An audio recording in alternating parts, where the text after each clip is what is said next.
আমরা এমন একটা টাইমে বসবাস করতেছি, শুধু অবাক আর অবাক হওয়ার ব্যাপার। দেখেন, এআই দিয়ে অনেক কিছু বানানো হচ্ছে, এবং কোনটা যে এআই দিয়ে বানানো আর কোনটা যে এআই দিয়ে বানানো না, আমার মনে হয় এআই কে যদি আপনি জিজ্ঞাসা করেন, সে নিজেও জবাব দিতে পারবে না। হ্যাঁ, সে নিজেও বলবে ভাই আমি জানি না, আমার তো এটি কিনা। এটা এমন একটা অবস্থা হয়ে গেছে, কোনটা ফেক কোনটা আসল বোঝা কঠিন।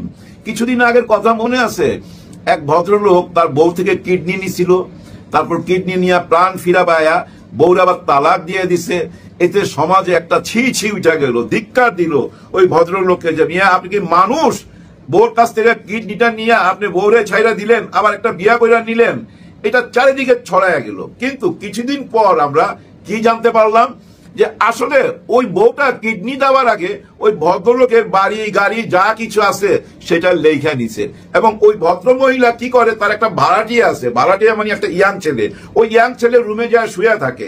একদিন স্বামী নিয়ে যায়, হাতে নাতে ধরছে, ধরে 3-4টা থাপ্পড় মারছে। এবং উনি অনলাইনে বলছে কিন্তু যে আমি জোরে থাপ্পড় মারছিলাম, এটা হয়তো একটু মাথা টাথা ফাটছে বা কিছু একটা হয়েছে। ওইটা ক্যাশ কইরা উনি মামলা ঠুইকা দিলেন নারী নির্যাতনের। তারপরে তো ভাই ওই লোকটা দৌড়ের উপরে ছিল। যাই হোক, পরে পুলিশ বুঝতে পারছে সত্যটা, তদন্তে সত্যটা উঠে আসছে। এইভাবেই আমরা সত্য জানার পর আসল ঘটনাটা জানলাম। কিন্তু প্রথমে কিন্তু ধোলাই করে নিছি ওই ভদ্রলোকরে আমরা, পরে আমরা ধোলাই করলাম কাকে, ওই ভদ্র মহিলাকে। দেখেন, এই যে লাদাখে যে ঘটনাটা ঘটলো, যে এখানে একটা নারীর ইজ্জত নিয়ে চলে গেছে 5টা ছেলে, ওই ইজ্জত নিয়ে যাওয়ার ঘটনাকে কেন্দ্র করে দেখেন ওইখানে মসজিদে হামলা হয়েছে, দোকানে আগুন দেওয়া হয়েছে, কত বড় ঘটনা ঘটছে, 3 জন আর্মি আহত হয়েছে, বহু রকম চিত্র আমরা দেখলাম। আজকাল তো ভাই আধুনিক যুগ, সবকিছু মোবাইলে চলে আসে, স্বচক্ষে আমরা দেখতে পাইতেছি। চারিদিকের থেকে ধিক্কার জানাইলো, কারা এই আকাম করলো, মানে ওই মেয়েটার ইজ্জত কারা নিল। পরে দেখেন এটা একটা তদন্ত কমিটি করা হয় 3 জনের।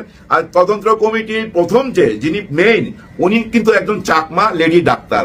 ওনার অধীনে যে তদন্তটা বাইর হয়ে আসলো, যে রিপোর্টটা বের হয়ে আসলো, তাতে দেখা যাচ্ছে ওই মেয়েটার ধর্ষণ হয়ই নাই, ওই মেয়েটার ইজ্জত কেউ নেয়ই নাই ভাই।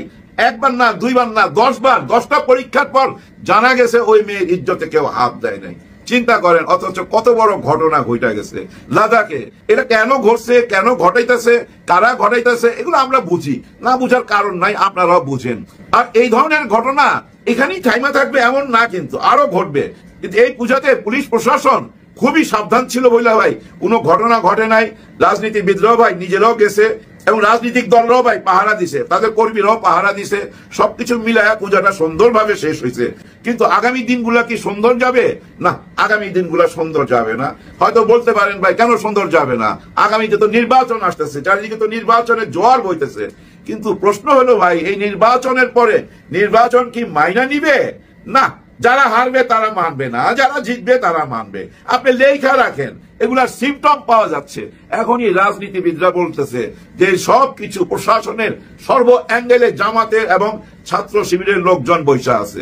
এখনই তো বলতেছে, তাই না, যে প্রশাসনের সব জায়গায় ছাত্র শিবির এবং জামাত ইসলাম দখল করে নিছে।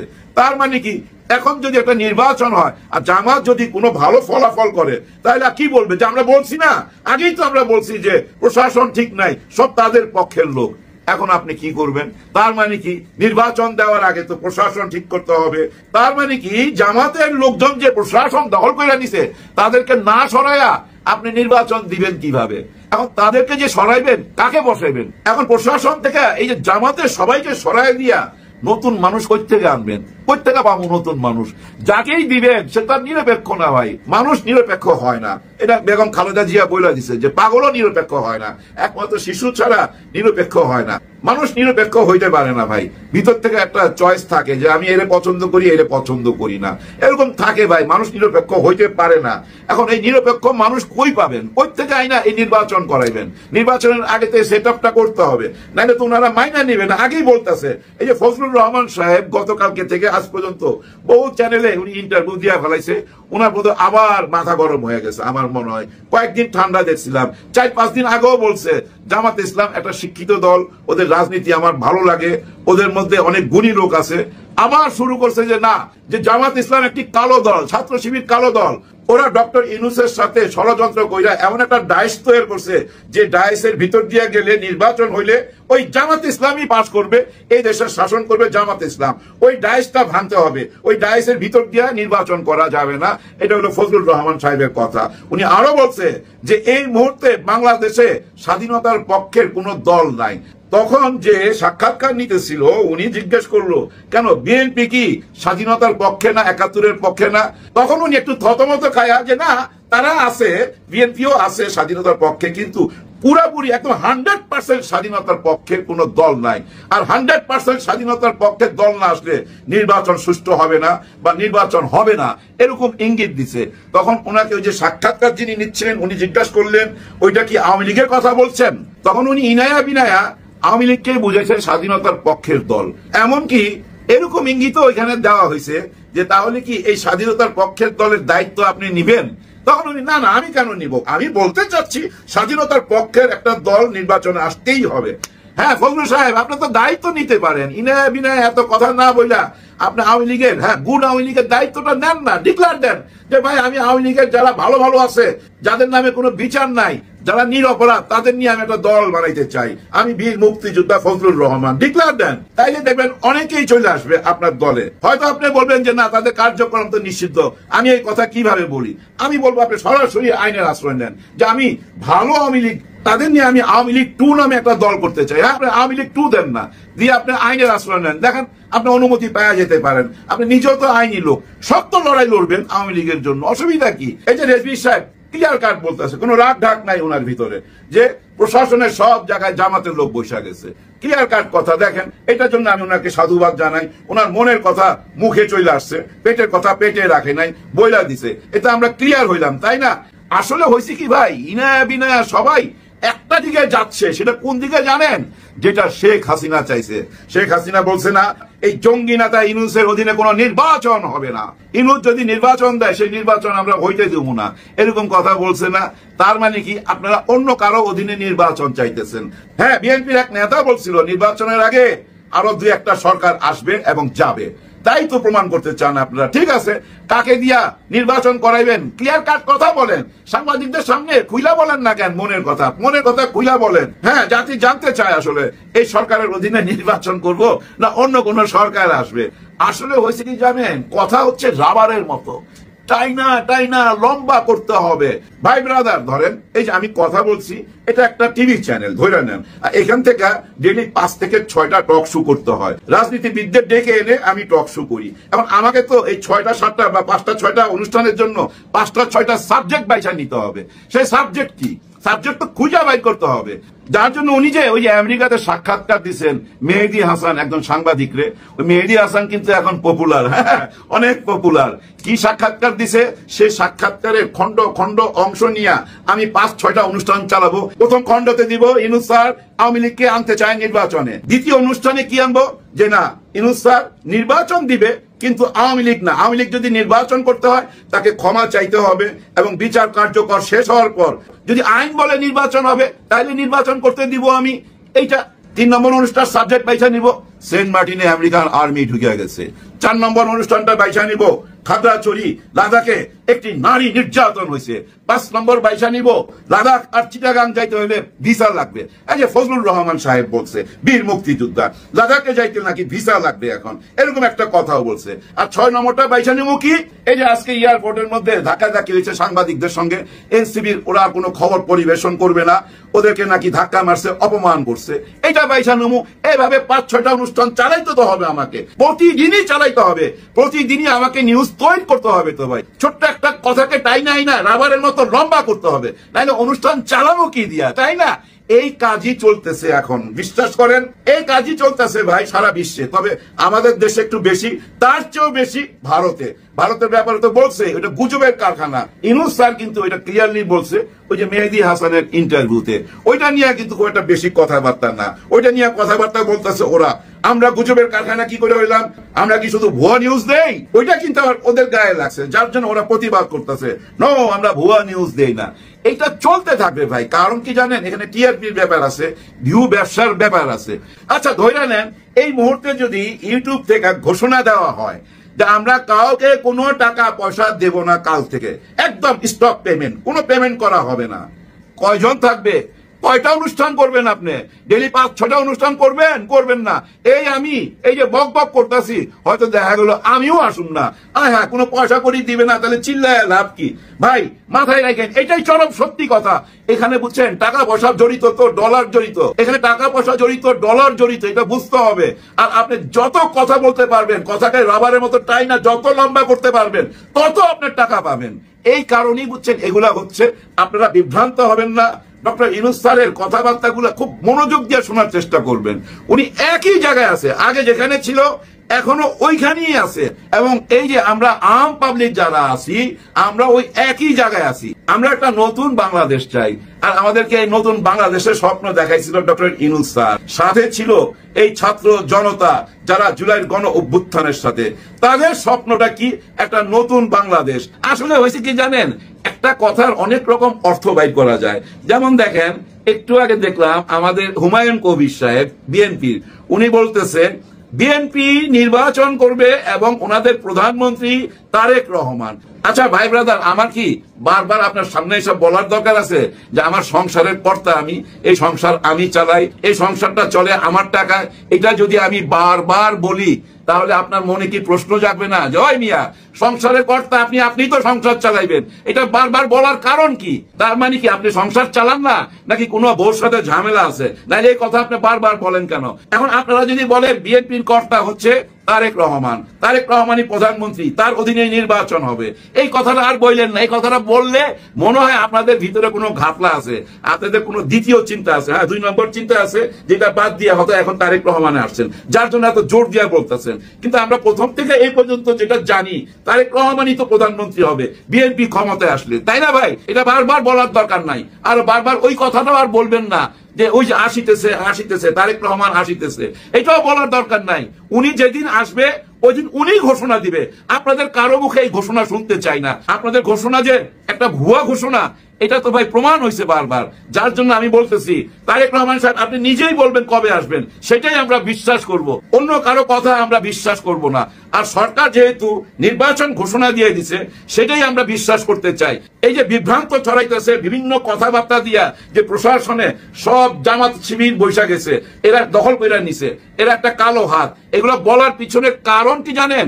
নির্বাচন হওয়ার পর যদি কোনো কারণে জামাত শিবির জিতা যায়, তাহলে বলবে আমরা আগেই বলছিলাম জামাত শিবির সবকিছু দখল কইরা নিয়া তাদের ডাইসের মধ্যে ফেলা দিয়া এখন নির্বাচনে পাস কইরা গেছে।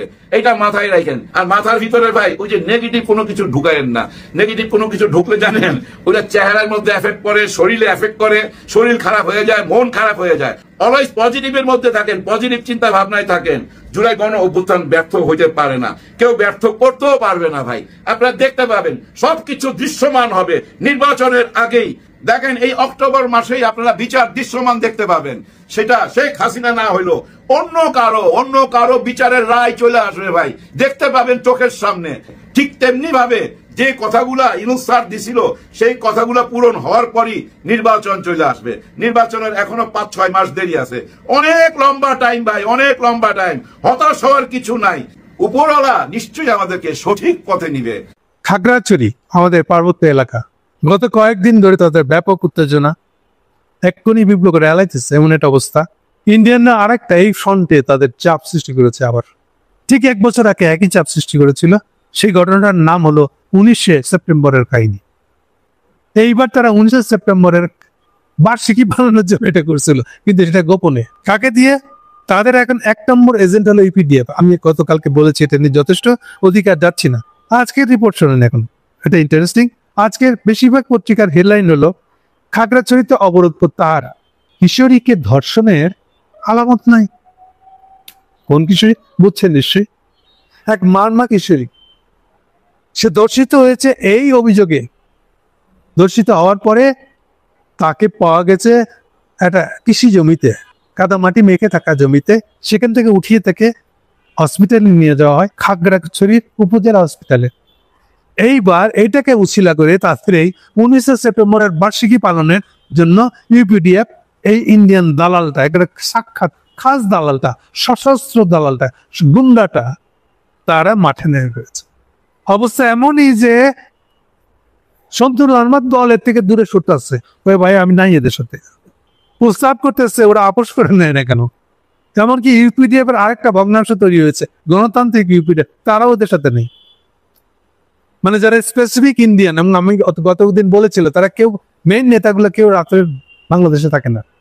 এই মেয়েটার সকল অপরাধ, এখন আমি সকল বলবো, একটা মেয়ে দর্শন হলে তার 10টা সিমটম চেক করতে হয় ডাক্তারি শাস্ত্রে নিশ্চিত হওয়ার জন্য সে আদৌ মানে যেটাকে আমরা বলি যে ভায়োলেটেড, ইংলিশ শব্দটা ভায়োলেটেড, সে ভায়োলেটেড হয়েছে কিনা, তার টেস্টিটি ভায়োলেশন হয়েছে কিনা।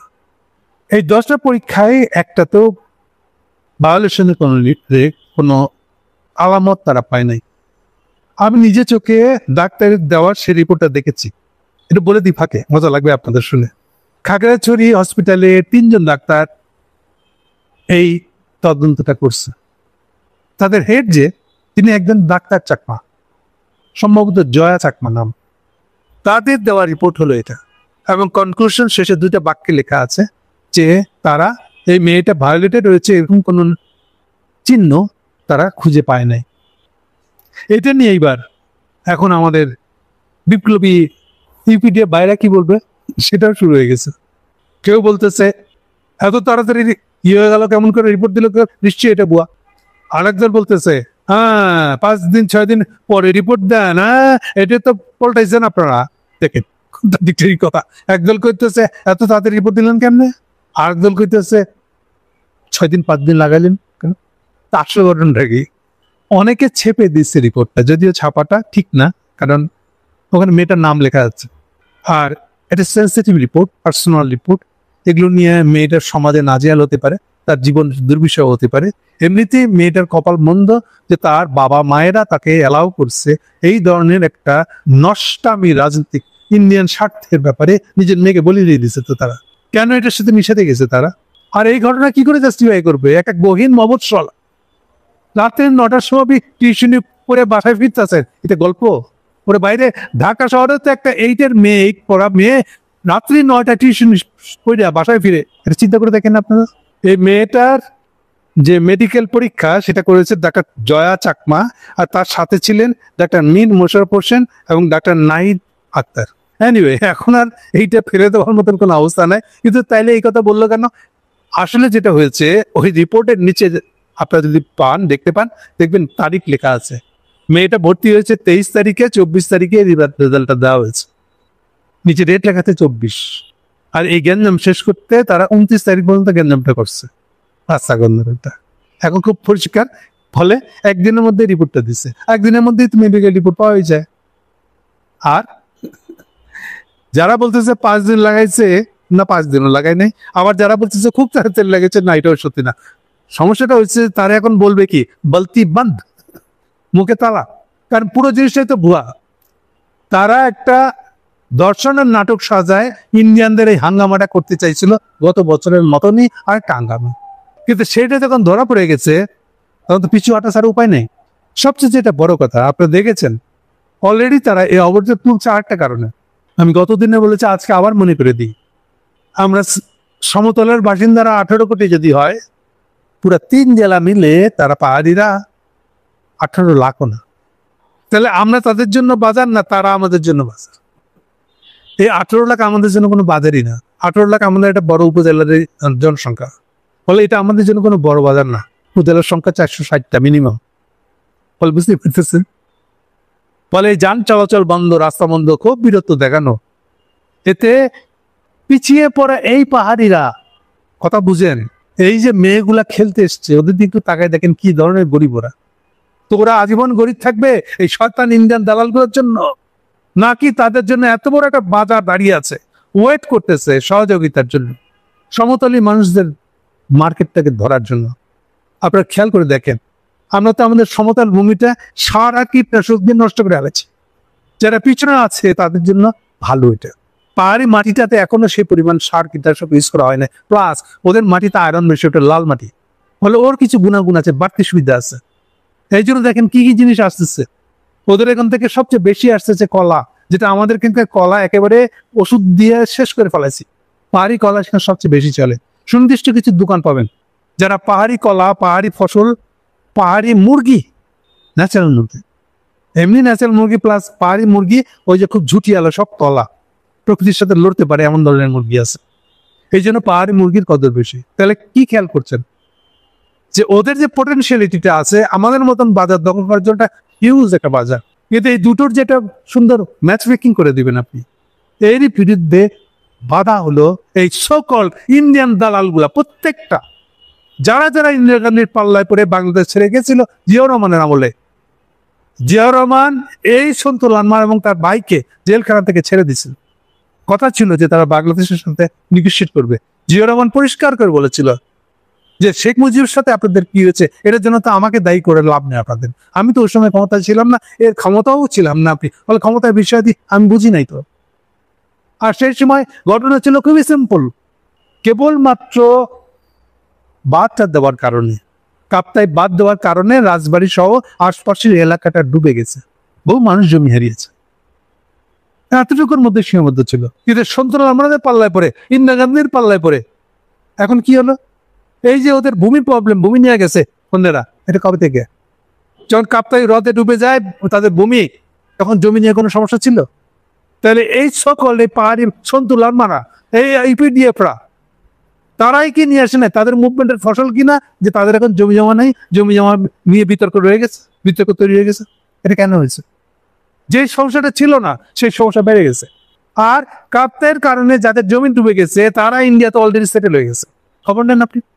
ওই ঘটনা অন্তত নেক্সট 10 বছরের মধ্যে স্লোলি তারা ইন্ডিয়া চলে যে সেটেল হয়ে গেছে। শুধু না, ওই সেটেলারদের পক্ষে ইন্ডিয়ান সুপ্রিম কোর্টের রায় আছে ওদের পক্ষে, ফলে তারা এখন ইন্ডিয়ান সিটিজেন, ফলে ওই সমস্যায় মিটে গেছে। মাঝে একটা গল্প রাটেছিলেন না, কল্পনা চাকমা মানে আরামে রাজত্ব করতেছে, এগুলো খবর নেন। তাহলে পরে সন্তু লানমাদের মুভমেন্টে কি হয়েছে? আসলে পার্বত্যবাসীদের ক্ষতি কি লাভটা হয়েছে? এই পিছিয়ে পড়া জনগোষ্ঠী এরকম পিছিয়ে পড়তে থাকবে। দেখেন সারি সারি ট্রাক ঢুকে আসে, দাঁড়ায় আছে, আর ভিতরে ঢুকতে দিচ্ছেন না, ব্যবসা করতে দিচ্ছেন না। এই ব্যবসা করলে আপনাদের গরিব মানুষগুলো দুটো পয়সা পাবে, দুটো আয় পাবে। আপনারা যা তৈরি করতে পারেন এটা আমাদের এখানে বেচতে পারবেন। আপনারা যেহেতু আপনাদের অর্থ লাগে না, তো ইন্ডিয়ানদের দালালি করেন, ওখান থেকে টাকা পান।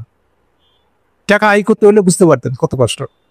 ফলে আপনারা আপনাদের জনগোষ্ঠী থেকে বিচ্ছিন্ন। তো এই যে মেয়েগুলা দেখেন কত কষ্ট করে ফুটবল খেলতে আসছে, যেহেতু আমাদের এখানে মেয়ে ফুটবলার পাওয়া কনজারভেটিভ আমরা, ফলে রক্ষণশীল মানুষ বলে আমাদের এখানে মেয়ে ফুটবলার পাওয়াটা সহজ না, কম পাওয়া যায়। এই গ্যাপটাই তারা পূরণ করতে পেরেছে। দেখেন এরকম যেসব জায়গাগুলোতে গ্যাপ আছে সেই জায়গাগুলো তো অটোমেটিক্যালি পূরণ করবে। দেখেন চাকমানা বলা হচ্ছে 98% তারা এডুকেটেড। চিন্তা করতে পারেন? আমাদের বাঙালি মুসলমানই তো এত এডুকেটেড না। তাহলে সুযোগ দিলে যে তারা সুযোগটা কাজে লাগাতে পারে সেটা একটু ফলো করেন। আপনি বাঙালির সাথে বিরোধ করে লাভ হয়েছে কি আপনাদের? তার কোনো ইভ্যালুয়েশন করতে দিবেন না ওদেরকে, ইন্ডিয়ান দালালি করবেন। এখন বলতেছেন এই জন্য অবর তুলছেন কেন? কারণ লোকাল লোক খেপে গেছে। ছোট মুদি দোকান করে, তার দোকানটা বন্ধ রাখছে, ওর সংসার চলবে কেমনে? কেন খবর নিচ্ছেন? ও তো পাহাড়ি, ওর সংসার চলবে কি করে? এই আপনাদের দান্দালি করলে ওর সংসার চলবে? তাহলে এই যে আসা যাওয়া রাস্তাঘাট বন্ধ করে ফেলছেন, কার লাভ হয়েছে? ক্ষতিকার হয়েছে। আমি তো মনে মনে খুশি যে আরো কয়েকদিন এই ট্রাক বন্ধ থাক। পাহাড়ি 3 জেলা থেকে বাইরে যতদিন বন্ধ থাকবে তত তারা আক্কেল হবে। How many paddy how many rice. আর কারা ওদের এনিমি, কারা ফ্রেন্ড, বেরোনোর রাস্তাটা কি? ইন্ডিয়ান দালালদেরকে উপরে ফেলা দিতে হবে। এই পাহাড়িরা যতক্ষণ এর ব্যাপারে সোচ্চার না হবে ততক্ষণ এই কাণ্ড চলতেই থাকবে। ফলে তারা আবার ঢং করছে। দেখেন আমরা তো সাময়িক বিরতি দিছি, কতদিন? 5 তারিখ পর্যন্ত। তোরা চিরদিনের মতন বিরোধিতা করবি, উপরে বেলা দিতে হবে তোদেরকে। তোদের এই পাহাড়ি লোকেরাই তোদের উপরে বেলা দিবে। ইন্ডিয়ান দালালি করে তারা টিকতে পারবি না। এটা হচ্ছে আসল কথাটা। Full stop. Thank you.